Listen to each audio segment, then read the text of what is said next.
Ai grijă de sănătatea ta. Fă testul citologic Babeș-Papa Nicolau pentru depistarea timpurie a cancerului de col uterin. Femeile cu vârstă între 25 și 61 de ani pot efectua gratis acest test odată la 3 ani. Pentru detalii, adresează-te medicului de familie. Emisiune realizată cu suportul Companiei Naționale de Asigurări în Medicină în cadrul proiectului Moldova spune nu alcoolului și fumatului.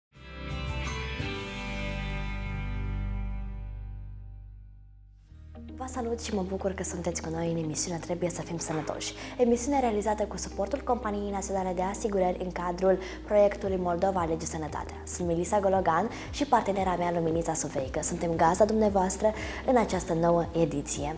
Astăzi vom discuta despre sănătatea orală, ce trebuie să cunoaștem despre ea, să discutăm despre simptomele și problemele dentare, cauzele cele mai frecvente a afecțiuni a cavității bucale, cele mai des întâlnite și alte afecțiuni despre care veți afla răspunsul la aceste și la alte întrebări în sănătatea orală, astăzi în emisiunea noastră. Invitatul nostru de astăzi este domnul Valeriu Gobjilă, medic stomatolog, directorul Centrului Municipal de Stomatologie. Bună ziua și bine ați venit la noi! Bună ziua și bine v-am găsit cu mult drag în vizită la dumneavoastră și la spectatori. Mulțumim mult! Citeam într-un articol că sănătatea orală contribuie atât la starea generală de sănătate a organismului, dar și la menținerea unui spirit emoțional. Și o igienă precară poate de multe ori să fie cauza la mai multe patologii dentare, cum sunt cariile dentare, afecțiuni gingivale, care pot să fie asociate cu diverse afecțiuni, cum sunt afecțiunile cardiace, cancerul și diabetul. Vreau să vă întreb ce trebuie să cunoaștem despre sănătatea orală, care sunt cele mai frecvente maladii și ce trebuie să știe cei care ne privesc. Sănătatea orală este de fapt o verigă enorm de importantă, în genere ținând cont de componența ei în sănătatea generală a organismului. Cu atât mai mult, așa vorbind la figurat, deci cavitatea bucală este o poartă energetică a organismului. Deci absolut toate alimentele, nutriția, tot ce ține de alimentarea organismului trece prin cavitatea bucală, respectiv sănătatea acestei cavități, a cavității orale, este de o importanță enormă. Nu doar în aspect estetic, ci și în aspect funcțional în primul rând. De aceea, sănătatea orală este un lucru enorm de important, de care trebuie ținut cont, fiindcă de starea cavității bucale, de starea țesuturilor dentare, de starea funcționalității cavității bucale și a sănătății orale în general, depinde de fapt sănătatea generală a fiecărui individ. Menținerea unei bune sănătăți orale este un angajament pe care fiecare persoană trebuie să-l respecte pentru tot restul vieții. Dacă aplici cu conștiinciozitate bunele practici de igienă orală, cum ar fi periajul corect al cavității bucale, folosirea aței dentare și limitarea consumului de zahăr, vei evita procedurile stomatologice scumpe și a problemelor de sănătate pe termen lung. Vă rugăm să ne vorbiți pe înțelesul tuturor cum ar trebui să îngrijim corect dinții și cavitatea bucală.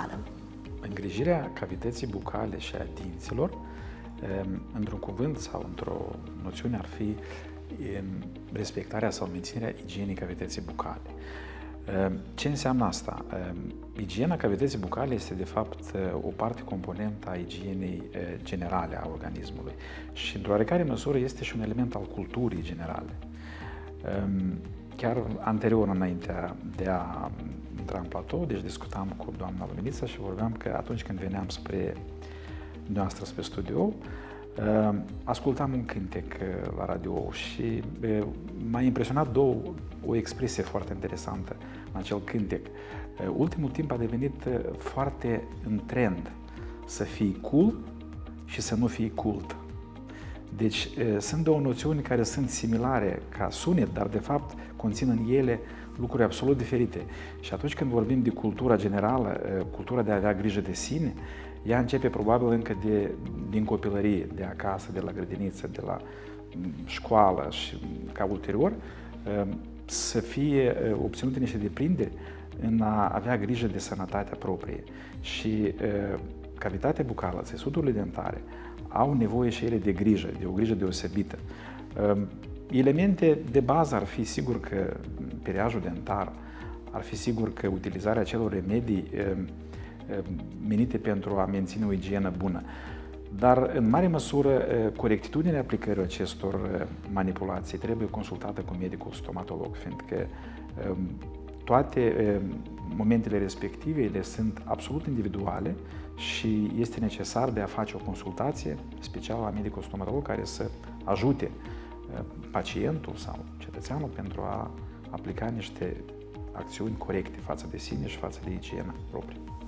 Eu aici am să vă adresez o întrebare așa, fiindcă ne-ați povestit, dar vreau ca să le vorbiți la spectatorii noștri. De la ce vârstă trebuie învățat copilul să-și perieze dinții? Fiindcă știu că mulți își pun întrebarea.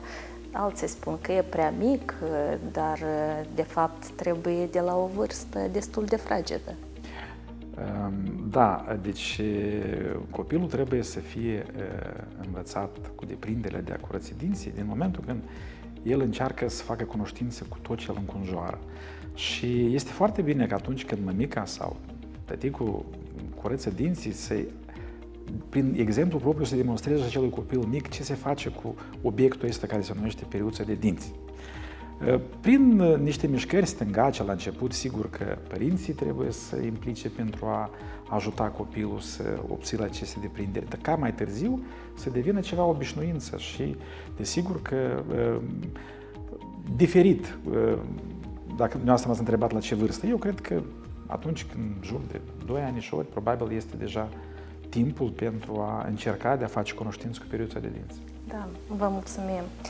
De asemenea, cavitatea orală este plină cu tot felul de bacterii, de virus, de ciuperci și unele din acestea chiar fac parte din flora cavității bucale, iar în cantitățile mici, să zicem, ele sunt inofensive. Acum observăm o dietă foarte bogată în zahăr, care creează, în primul rând, în cavitatea bucală, condiții ca bacteriile să se înmulțească și se înmulțesc necontrolat, iar acestea, la rândul său, acționează și la dizolvarea smalțului dinților și cauzează problema cariei dentare. Care factori de risc mai sunt în afecțiunile dentare și a cavității bucale? Dacă să vorbim la nivelul uzual, sunt două tipuri de factori de risc. Este de fapt igiena cavității bucale precară și utilizarea în exces a carbohidraților. Deci, în genere, se cunosc că noi divizăm într-un fel acești factori de risc în două părți. Deci este prima, factorii etiologici. Când vorbim de factori etiologici, vorbim de factorii cauzali. În cazul dat este acea placă bacteriană unde se înmulțesc aceste bacterii, ea fiind atașată de țesuturile dentare, afectează, fiind în zona adiacentă la gingie, provoacă inflamație gingivală și vorbim de factorii favorizanți. Acești factori favorizanți țin de fapt de utilizarea în alimente a carbohidraților în exces, în careva dereglări de schimburi de substanțe în organism, țin de sporirea acidității care provoacă la rândul său careva dereglări în schimbul de substanțe, deci unele zone endemice unde fluorul, de exemplu, este în cantități mici, chiar vorbim și de unele maladii generale atunci când sunt dereglate schimbul de substanțe și este insuficiență calciu, care e o parte componentă indispensabilă a țesuturilor dure. Deci, iată, cam așa ar putea fi catalogați factorii de risc. Da. Și desigur că, da, am uitat să mai spun, unul din factorii de risc ar fi acele deprinderi nocive, consumul de alcool. Și fumatul. Și fumatul, cu siguranță, da. Poate ne spuneți și cum acționează fumatul? Foarte nociv. Deci, pe lângă faptul că denaturează aspectul estetic al țesuturilor dentare, provoacă inflamații a țesuturilor moi, este și un factor enorm de important în apariția cancerului în cavitatea bucală. De ce? fumatul categoric nu face bine pentru sănătatea orală, inclusiv pentru organism. Chiar dacă îți îngrijești corespunzător cavitatea bucală, vei experimenta cel puțin o dată în viață o problemă a sănătății orale. Care sunt cele mai frecvente probleme cu care se adresează populația la dumneavoastră? Cele mai frecvente probleme cu care se adresează populația sunt, de fapt, este caria și complicațiile sale. Cu toate că ultima perioadă de timp a apărut o altă direcție în adresarea la medicul stomatolog, cum ar fi profilaxia și grija de aspectul estetic al dinților. Deci e ceva nou, fiindcă anterior pacienții se adresau în exclusivitate atunci când apare durerea. Sănătatea orală nu are efect doar asupra cavității bucale, o igienă orală precară poate contribui de asemenea și la acele probleme legate de stima de sine, de pronunție a cuvintelor și de nutriție. Confortul și calitatea vieții vor fi în așa măsură afectate de asemenea. Ce organe mai pot fi afectate din cauza problemelor dentare? Ținând cont de faptul că cavitatea bucală este o parte componentă a sistemului digestiv, în primul rând, sigur că sunt pus sub risc organele interne care participă la acest sistem, în activitatea acestui sistem. Hrana neprocesată, cum se cuvine în cavitatea bucală, pătrunzând în organism, în stomac și așa mai departe, deci poate provoca careva disconfort, careva probleme care în consecință pot duce la unele schimbări și unele maladii mult mai complicate, atât pentru organism în general, cât și pentru unele organe în special. Sunt cazuri atunci când din cauza unor probleme dentare apar așa maladii ca mediastinita, deci cardiopatii, probleme ale rinichelor și multe altele. Deci sunt reglate anume din cauza unor probleme persistente în cavitatea bucală. Și cum ați zis și de la început, că asta este energia care intră și această energie, dacă este negativă, ea pătrunde cu siguranță și afectează tot organismul. Cu siguranță. Sănătatea orală este esențială. Această expresie vehiculată încă din copilărie s-a demonstrat că are o importanță și mai mare decât ne-am fi așteptat. Specialiștii în domeniu au ajuns la concluzia că sănătatea orală ne influențează în mod direct starea generală de sănătate. De aceea este ideal să alegem cele mai eficiente produse de igienă dentară. Care sunt acele produse pentru igiena cavității bucale și ce ne recomandați? Cele mai potrivite remedii pentru igiena cavității bucale, asta este periuța de dinți și pasta de dinți.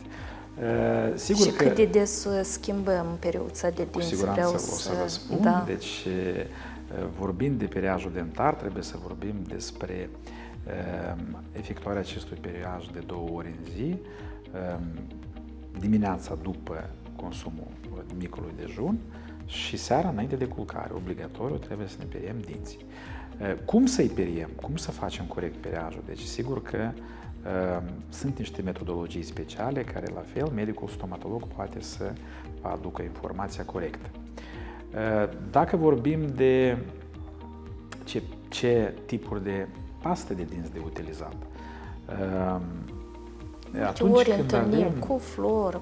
atunci când avem probleme cu țesuturile dentare dure, trebuie să utilizăm paste de dinți care conțin în exces calciu și fluor. Atunci când avem probleme cu țesuturile moi ale cavității bucale gingiei, folosim paste de dinți care includ în sine ierburi, etere, pare să fie firmă, etere și multe alte remedii care sunt destinate pentru a scoate inflamația de pe țesuturile moi.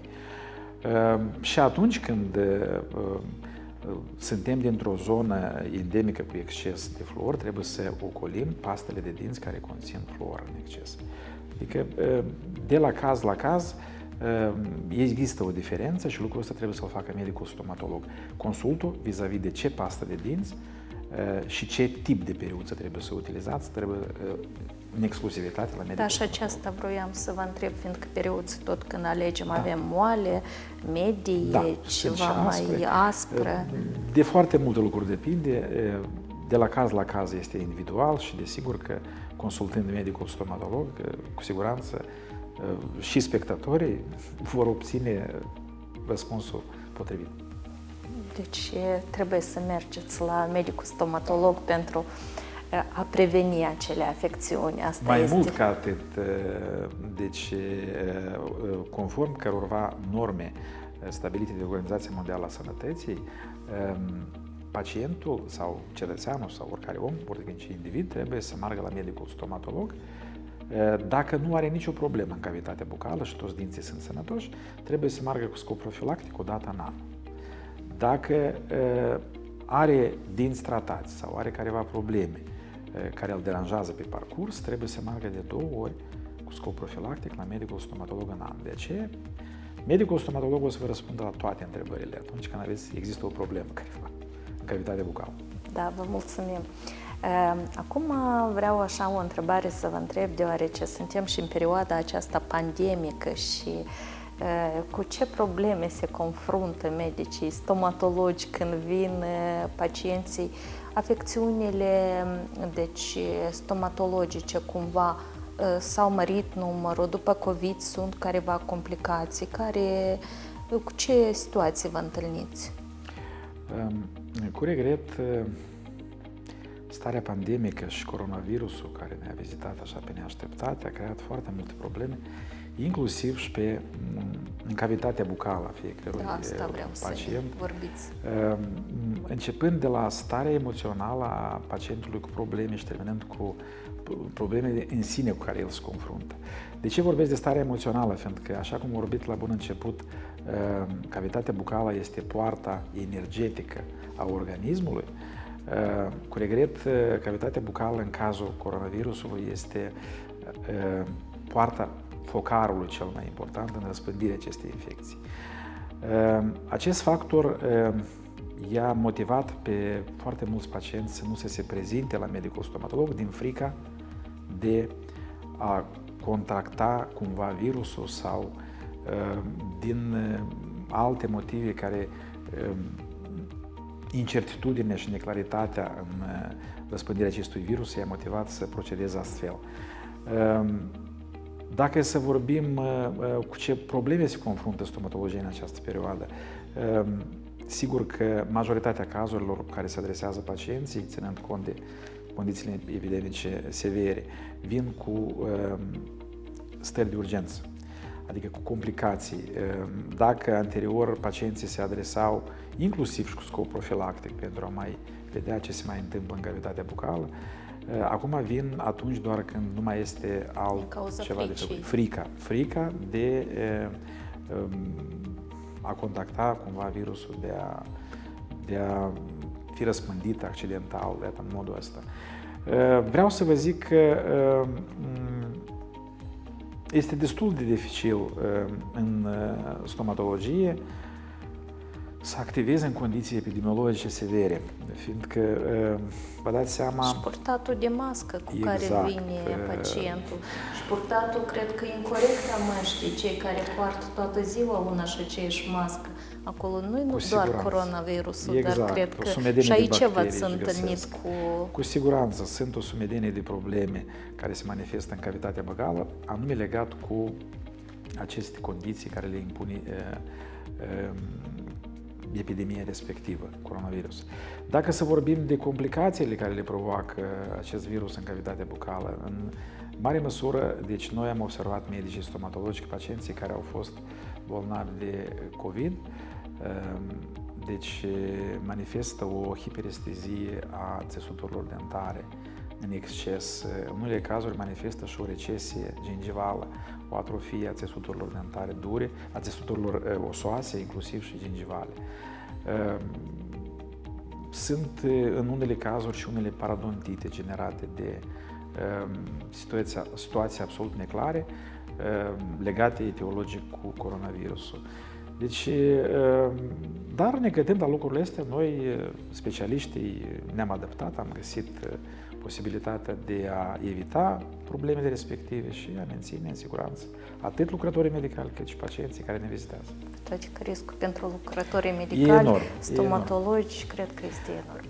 Apropo, vreau să zic că anterior, când doar a apărut coronavirusul, se presupunea că stomatologia va fi una din acele ramuri care va răspândi în exces acest virus, fiindcă cu cavitatea bucală deschisă, deci este posibilitatea de a contacta virusul și a-l transmite. Situația reală a demonstrat că, de fapt, lucrurile au stat altfel, adică acele măsuri igienice și acele măsuri antiseptice utilizate în stomatologie au permis de a nu răspândi virusul și respectiv de a activa în continuare așa cum a făcut-o până acum. Zâmbetul a devenit un element de comunicare puternic, care poate influența prima impresie, atât în relațiile de zi cu zi, cât și în viața profesională. Un zâmbet sănătos ce lasă la vedere dinții albi și sănătoși reprezintă o combinație a frumuseții și a sănătății. Tot mai mulți doresc să fie cu dinții albi și zâmbet de la Hollywood. Ce sfaturi aveți pentru cei care își doresc acești dinți albi și, desigur, foarte frumoși? Primul sfat și cel mai important: respectați igiena cavității bucale. Peleați dinții 2 ori în zi, așa cum am vorbit anterior. Al doilea sfat util: vizitați medicul stomatolog. Aici veți găsi o sumedenie de soluții pentru a avea un zâmbet frumos, dinți albi și dinți frumoși și sclipitori. Da, vă mulțumim. Cu drag. Domnule Gobjilă, vreau ca pe final de emisiune să ne dați câteva sfaturi, câteva concluzii și să îndemnați cei care ne privesc să vină pentru profilaxie. Cred că este mult mai ieftină o profilaxie decât un tratament. Poate o să repet, dar o să spun același lucru. Vizitați medicul stomatolog. Tehnologiile utilizate acum sunt extrem de performante. Nu aveți frică de durere. Nu există durere acum în stomatologie, mai ales ce ține de stomatologie estetică. Noi știm cum să vă facem un zâmbet frumos, sclipitor, să vă ridicăm dispoziția și respectiv să vă facem să vă simțiți bine. Vizitați stomatologul. Vă mulțumim mult pentru participare în emisiunea noastră. Sperăm că v-ați simțit bine și vă așteptăm și la alte emisiuni. Mersi mult, cu drag voi veni atunci când voi fi invitat. Mersi și dumneavoastră.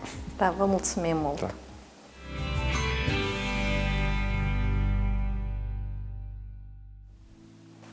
Emisiunea noastră continuă cu rubrica Discuții despre sănătate cu persoane publice.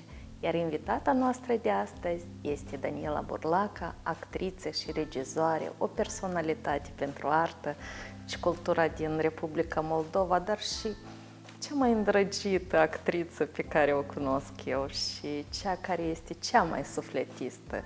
Daniela, să știi că dacă pregăteam pentru celelalte persoane publice niște blițuri de întrebări, cumva să le fac, am zis că nu, aici eu vreau ca să ne vorbești, fiindcă ceea ce faceți voi în spectacole chiar sunt și pentru sănătate, chiar sunt și pentru a da energia aceea pozitivă de care au nevoie astăzi oamenii.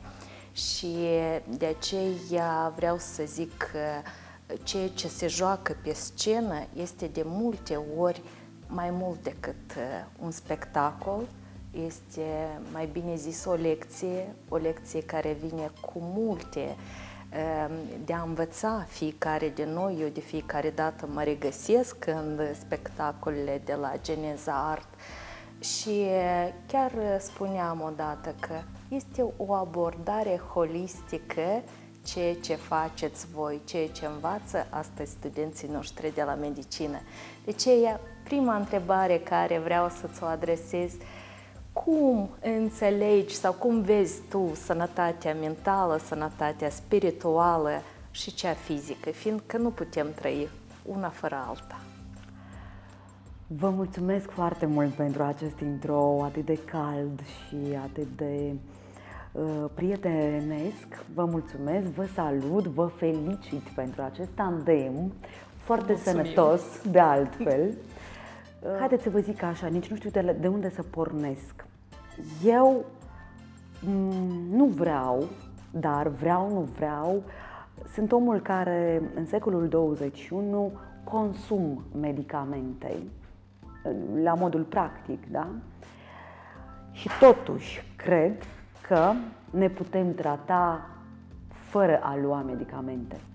Deși consider că omul are o forță interioară atât de mare care poate întoarce lumea pe dos cu psihicul său, cu emoțiile sale, cu intelectul. Aici mă deplasez un pic de la subiectul nostru propriu-zis și totuși omul este o ființă nedescoperită încă, atât științific cât și emoțional.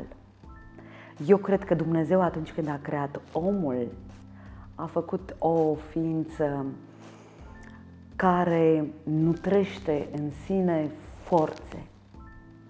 Și iată, cu aceste forțe și acest mesaj încerc, prin meseria mea, să li-l transmit oamenilor că prin bunătate, prin energie, prin relații frumoase între oameni, prin bună creștere, prin promovarea unui mod de viață real, sănătos, psiho-emoțional, putem deveni alții. Astăzi trăim într-un secol, într-o perioadă, într-o eră în care imaginea cuprinde mai mult decât sensurile, decât esențele, din păcate. Și nu trebuie să ne dăm bătuți, dimpotrivă, trebuie să căutăm acolo și să săpăm atât de profund încât să nu ne pierdem pe noi înșine. Mulțumim! Dar cum vedeți dezvoltarea terapiei prin artă în Republica Moldova? Păi ce să vă spun, domnișoara Milisa Gologan? Să vă spun că dezvoltarea prin artă ne face mai frumoși la chip și la suflet. Arta este nelimitată. Arta și cultura nu arde nici chiar focul. Recent mi-a spus această replică doamna Svetlana Bibol. Și atât de mult m-a marcat. Arta și cultura nu poate fi arsă nici de foc. Și totuși, cultura atât de mult și arta a suferit în această perioadă atât de complicată, în pandemie. A fost străpunsă și rănită și la propriu și la figurat. Am avut foarte mult de suferit și totuși ne menținem. Ce facem? Citim poezii, citim cărți care ne deschid toate supapele noastre interioare, ascultăm emisiuni cu oameni înțelepți, ne inspirăm de la oameni care știu să transmită experiența vieții lor așa încât să-ți iei lecția. Spectacolele pe care noi le montăm, revenind la întrebarea ta, Milisa, deseori lasă astfel de feedback-uri din partea publicului spectator care vorbește despre un anumit schimb de idei și de viziuni. Am plecat după spectacolul vostru și nu am mai procedat astfel sau mi-am pus niște semne de întrebare și în spectacolele voastre mi-am găsit niște răspunsuri. Pe lângă faptul că pledez foarte mult pe simbolism în spectacolele pe care le montez, pentru mine chintesența, mesajul, pornind de la autor, este cel mai important. Și încerc să le transmit actorilor ideea că trebuie să fie cât mai firești, fără măști în fața publicului, să fie cât mai aproape de cei care au nevoie de această hrană spirituală, de această emoție. Asta înseamnă că trebuie să trăiești pe bune. Asta înseamnă că trebuie să te doară, să plângi și să râzi, să treci prin tine totul. Pentru că atunci când tu îți pui o mască virtuală, vorbesc acum, da? Publicul asta simte. Când tu doar marchezi niște sentimente, el niciodată nu o să te creadă. Trebuie să te sacrifici, trebuie să arzi pe scenă, dacă vrei să fii omul artei.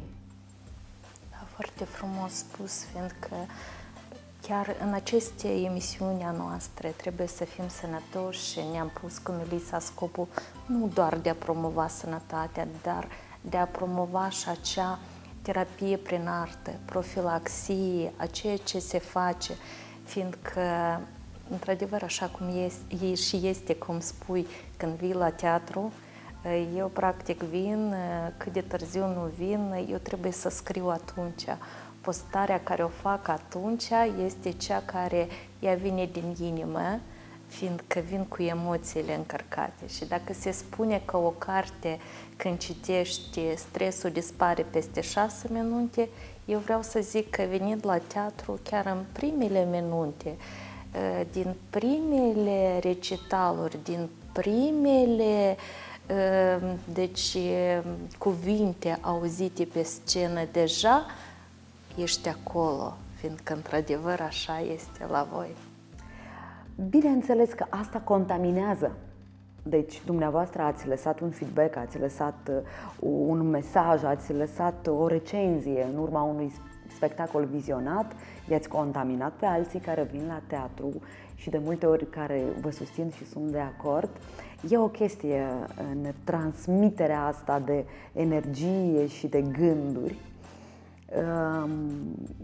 Și ceea ce faceți dumneavoastră prin emisiune atunci când invitați oameni de cultură, oameni de artă și vorbiți cu ei despre un mod sănătos de viață, cred că și pentru ei este un moment de stop.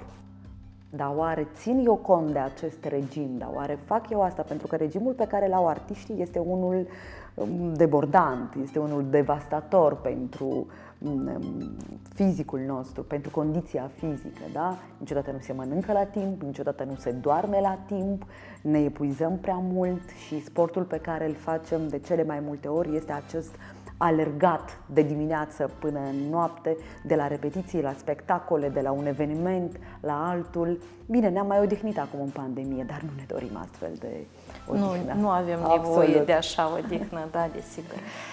Știți, fiind la mai multe spectacole, dar și la acea lansare de carte fantastică, Melaj, care este cartea mea de căpătâi, pot să zic că atunci când mă trezesc dimineața, răsfoiesc, citesc câteva file și rămân încântată, vreau să zbor și asta îmi dă energie. Asta îmi ridică în primul rând vibrațiile mele emoționale, dar în felul acesta îmi dă creativitate, inspirație de a face tot ce îmi doresc. Ce am întâlnit eu și mi-a plăcut foarte mult, un fir roșu și în carte și pe scenă am observat frumoasa credință în Dumnezeu. Care este relația cu Dumnezeu? Ce înseamnă Dumnezeu pentru tine, Daniela? Fiindcă mă uit, sunt diferite teorii, diferite religii, dar voi atât de frumos o dați. Într-adevăr, este acea hrană spirituală de care noi avem nevoie oamenii. Categoric nu sunt un om religios și asta nu o transmit nici copilului meu. Momentul de religie. Omul se naște liber și are tot dreptul să aleagă crezul său în viață. Vorbind de carte mai întâi, eu cumva m-am autoverificat prin aceste gânduri care le-am lăsat, aceste confesiuni în cartea Melanj și mi-am luat doza de psihologie din mine, din interiorul meu. Deci nu m-am adresat unui străin, m-am ascultat pe mine, m-am căutat pe mine, mi-am vorbit și mi-am răspuns. Asta am făcut eu cu această carte. Și anume ai făcut-o, te întrerup, dar ai făcut-o așa cum spui tu pe scenă de fiecare dată, Îmi plac poveștile care se citesc cu sufletul la gură. Absolut. Expresia ta. Asta este replica care, lui Gustave Flaubert. Care e superbă. Asta spune Flaubert în Madame Bovary. Ador istoriile care se citesc cu sufletul la gură. Emma Bovary citea foarte multe romane și le sorbea. Ori eu atât de mult m-am contaminat iarăși de această replică și spun ador istoriile care se ascultă cu sufletul la gură. Da, eu mă bucur din suflet dacă asta se întâmplă și cu cei care ta, citesc. Cu cartea ta tot e așa. Da, dar știți ce făceam ulterior? Deci eu, oamenii care mă verificau cumva și părerea cărora conta pentru mine era soțul meu, Iurie, era Milisa Alexandrina și mama. Eu înregistram imediat ceea ce scriam, noaptea, într-o variantă brută la telefon, o completam această înregistrare cu un fundal muzical, foarte simplu totul se făcea. Și le dădeam să asculte în căști. Și copilul meu, de fiecare dată când asculta ceea ce vorbeam, ce relatam eu acolo, ce se întâmpla cu tine, tu la 12 ani? Eu începeam să plâng pentru că cumva mă regăseam în toate textele acelea, cum cred că face fiecare om care citește cartea, și reacționam foarte frumos la ceea ce a scris în carte. Deci da, și pe mine mă emoționa grozav reacția ei, felul ei de a veni, de a mă îmbrățișa și a spune, iarăși m-ai făcut să plâng. Sau dacă îi mai dădeam un text să-l ascult de ea, poate nu mi-l dai la ora asta, că era pe la 12 noapte, poate nu, hai mâine, că o să plâng iarăși și deja știu că o să plâng. Așa este, fiindcă și la spectacolele voastre de câte ori vin, trec anume, totul trec prin mine, totul sunt niște lecții. Da, asta e menirea teatrului, așa, momentul de catarsis. Și nu zadar spun că vă ador și asta e sincer, asta e ceea ce o simt și să știți că asta este legătura cu Dumnezeu a dumneavoastră, în momentele în care simțiți, iată, această purificare. Nu este oare asta o legătură cu Dumnezeu, cu Dumnezeul meu, pe care l-am eu în sufletul meu, nu pe care mi-l impune cineva? Și asta transmit și copilul meu și asta am din familie. Da, noi ne rugăm înainte de somn.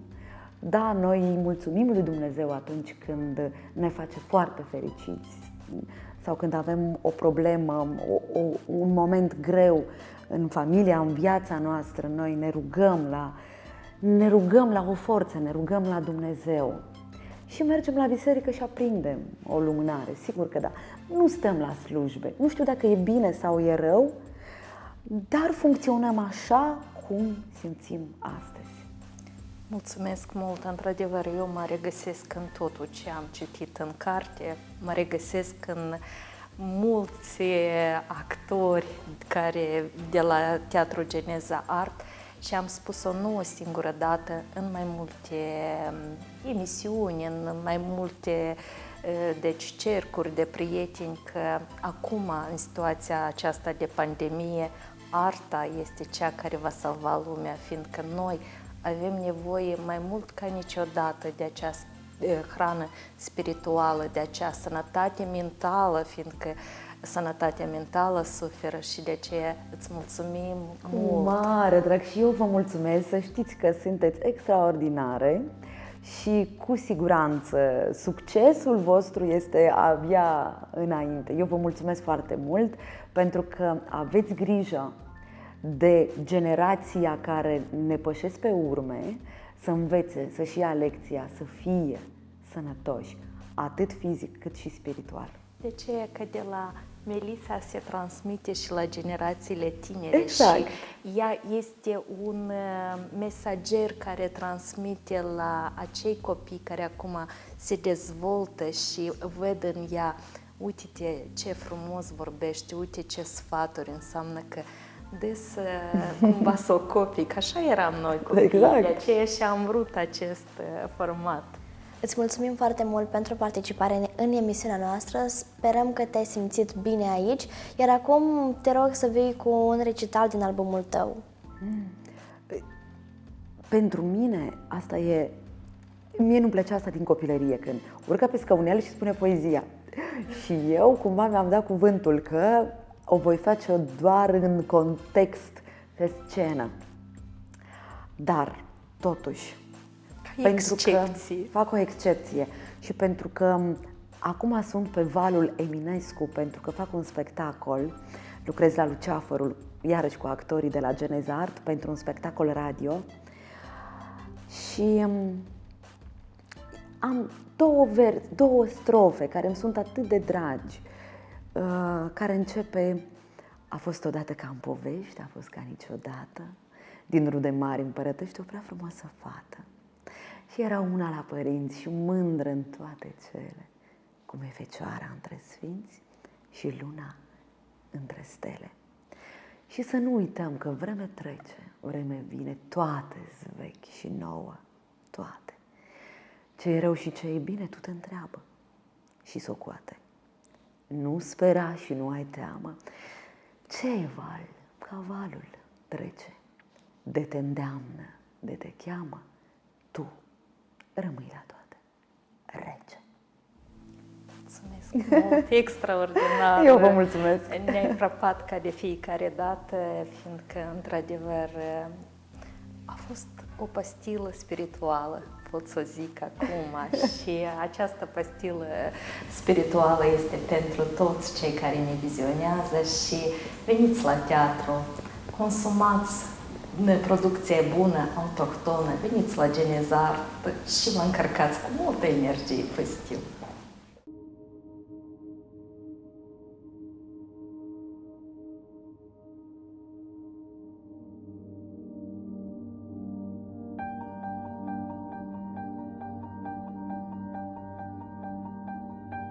Eu cred că noi toți am avut de învățat câte ceva din această criză.